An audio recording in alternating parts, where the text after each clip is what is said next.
Welcome to పూరాలకు. తల్లిదండ్రులు చేసే పూజ ఫలాలు పిల్లలపై ఏమాత్రం ప్రభావం చూపుతాయో తెలియదు కానీ ఒక్కోసారి తల్లిదండ్రులు తీసుకునే నిర్ణయాల వల్ల పిల్లల జీవితాలు అంధకారంలోకి వెళ్ళిపోతున్నాయి.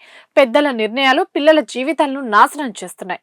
తాజాగా ఇలాంటి ఓ ఘటన కరీంనగర్ జిల్లా తిమ్మాపూర్ మండలంలో చోటు చేసుకుంది. అలుగునూరు తమిళ కాలనీకి చెందిన ఇద్దరు దంపతుల మధ్య జరిగిన గొడవ పోలీస్ స్టేషన్ వరకు వచ్చింది.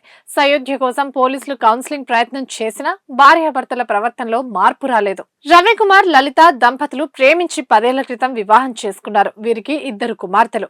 ఈ మధ్య కాలంలో వీరి ఇద్దరి మధ్య విభేదాలు తలెత్తాయి. దీంతో ఇద్దరు వేరువేరుగా ఉంటున్నారు. ఇద్దరు పిల్లలు ఉన్న భార్య ఒక చోట, భర్త ఒక చోట నివాసం ఉంటున్నారు.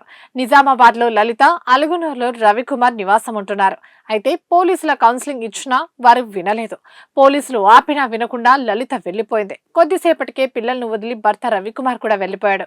తల్లిదండ్రుల తీరుతో పోలీస్ స్టేషన్ లోనే ఇద్దరు చిన్నారులు బిక్కుబిక్కుమంటూ కనిపించిన దృశ్యం చూసి అక్కడున్న పోలీసులను తీవ్రంగా బాధపెట్టింది.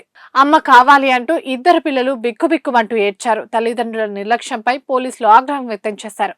అనంతరం పోలీసులు చిన్నారుల నాన్నమ్మ వివరాలు సేకరించి పిల్లలను ఆమెకు అప్పగించారు.